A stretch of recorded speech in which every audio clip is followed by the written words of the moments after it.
Hello, everyone. Welcome back to Iggy's Toy Parade and Soldier Review. This is your host, Iggy. Yay! And per my promise, I had promised in my last video that I was going to present to you my Battleground playset out of the box. Now, why do I say that? My very first episode that I recorded for Iggy's Toy Parade and Soldier Review was of my Battleground playset that I received in 1977. Now, what you see before you has changed somewhat over the years. This is my set plus another set that I got on eBay, plus a set of vehicles that I bought on eBay. I think a couple sets. So this has been enhanced greatly from the original 1977 set. In fact, there's so much here now, it doesn't quite fit on the table. So I had to, there's a whole bag of Germans here and landing craft and other pieces that I wasn't able to set up here because I lacked the room. But what I'm going to do is do a panoramic sweep of what you see here. And the reason I'm presenting this to you on my 200th episode, can you believe that, guys? 200 videos. Without getting into, I don't know what to call it, my usual shtick, my stories or whatever, which can become tedious. What I want to do is just present the toys for you to enjoy and refer you to previous videos that I have done where I discuss the origins of the German vehicles when they introduced them, the origins or perhaps the inspiration for the vehicles that Marx produced. And a lot of this set is actually not World War II, is Korean War, such as the recoilless rifle, what appears to be an M41 tank, although it's slightly different.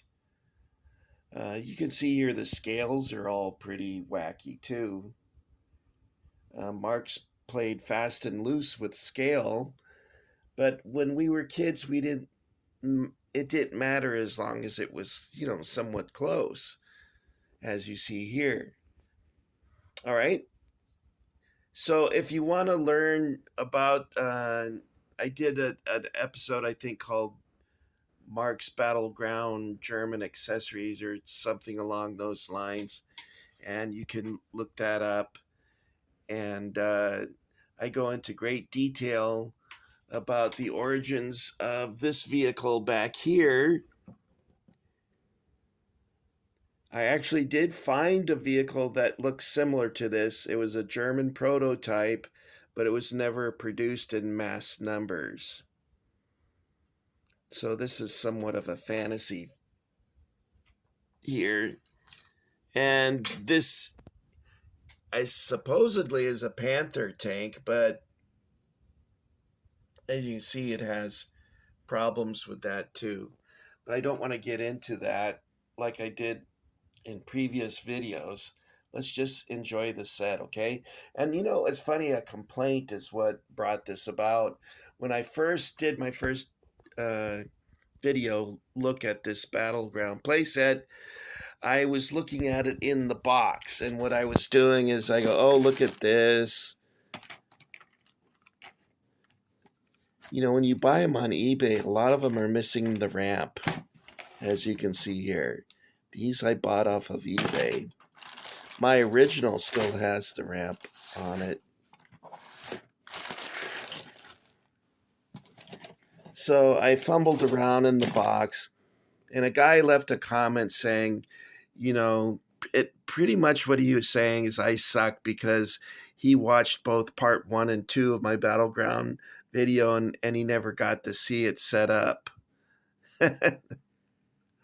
So I don't think the guy's a subscriber anymore, but here it is set up. So let's go over it, okay? Where should we start? I think there's a mixture of Marines and Army infantry here because, like I said, a lot of things were mixed. I thought I pulled the Marines out of the box, but it looks like one baggie of Marines made it up here. But most of this is just the infantry, Army infantry. All right, I promised you I would shut up, so that's what I need to do.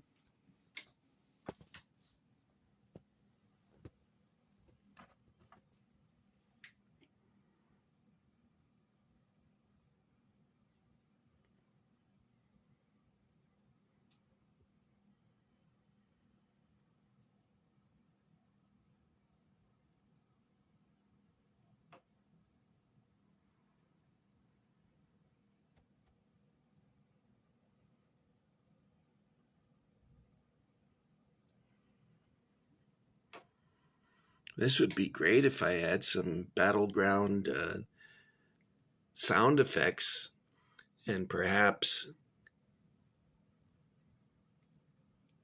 some music. The pieces you see painted back there are from my original Battleground set that I got in 1977. The other set that you see that was added was made in 1978.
Okay, guys, this concludes the panoramic sweep of Marx's 1977 Battleground playset, which was virtually the same as the Marx 1978 Battleground playset. And what I'm going to do is quickly show you the box so you can get an idea of what that looked like.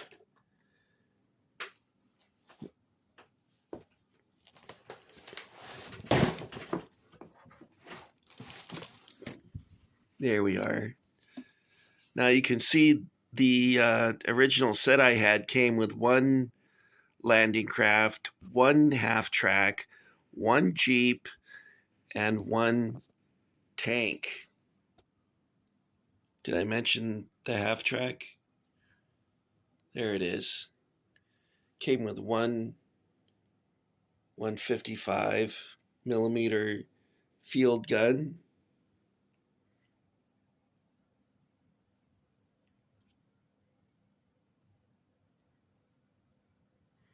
Okay, guys, there you are. World War II Battleground playset by Marx. I hope you enjoyed this impromptu video celebrating my 200th episode and also celebrating Marx Battleground playsets.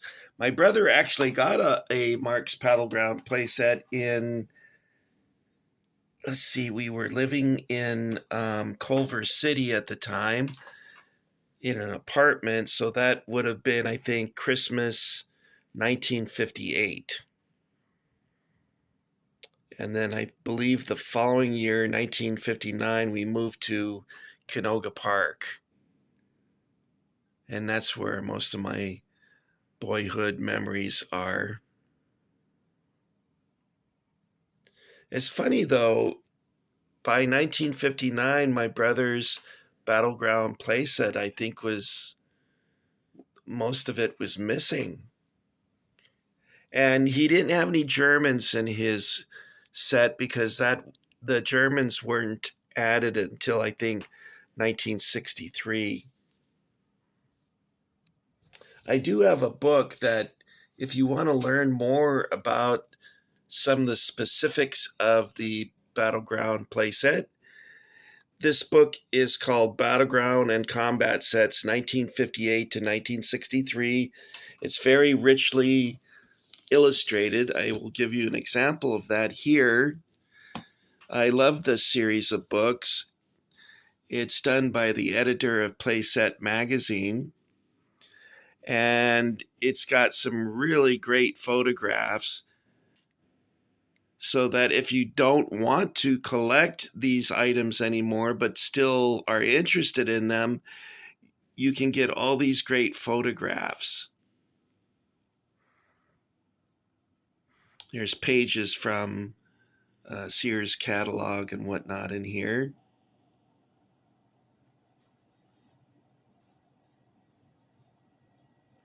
Now, the set my brother had was this one here. And there was no Germans. They had Americans in tan and Americans in OD green. Although he has a Mandela memory, he could swear he had Germans in his playset. Because I asked him about it, and he said, oh no, it came with Germans. So I looked it up, and sure enough, nope.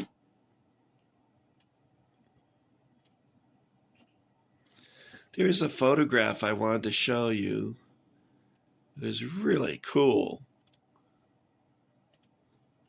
And unfortunately, I dropped the book, and I had this helmet when I was a kid, although mine was a light dove colored plastic, but they sold those at 5 and dime stores, or as my English friends would know the store as being Woolies.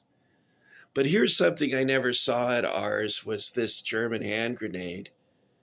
I think that's really cool. I would have loved to have that when I was a kid.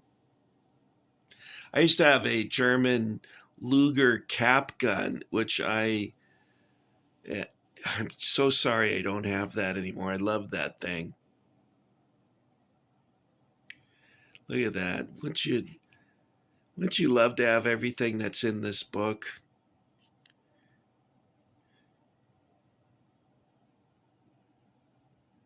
That's a good idea. It's a sheet of plastic that's dimpled and in a sort of aqua blue color, and you can use that for ocean so you don't make a mess in your man cave. Here's a bunch of accessories. See that? That's a pretty good idea. There was a photograph I wanted to show you that was very artistic. And now I don't know what I did with it.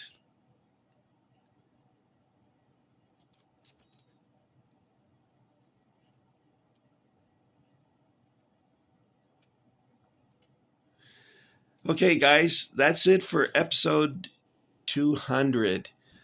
I want to thank all of you for coming along. If you haven't subscribed, um, I like to do videos on toy soldiers of different time periods. Uh, I've been recently focused quite a bit on Civil War figures. I still have a box load of Civil War figures to share with you, but I also like doing like Star Trek and Star Wars. I, I believe I have 2 more Star Trek videos to make, and then I'm going to switch back to Civil War soldiers. I want to thank you for getting Iggy with it. If you have not enlisted in the Iggy Army, why don't you come along with us? We're over 500 now, a few more, and we can invade Normandy. So, although I don't think anyone would notice our little soldiers on the beach unless they stepped on one. But it's a lot of fun. I got to tell you, when I took this out of the box and set it up, I was very excited. I was having a really good time. I'm sitting here drinking a sun-kissed orange soda. Well, it's a 0-calorie one, but it's just a lot of fun, and you're missing out. And our lives are on this planet are brief, and you should be able to enjoy things such as this that brought you so much fun and enjoyment when you were a kid. There's no reason why you can't restore some nostalgia to your life and enjoy them once more. Okay, I promised you not a lot of talking this time, so I hope I didn't violate that promise already. So let me let you go, and I'll see you on the beach.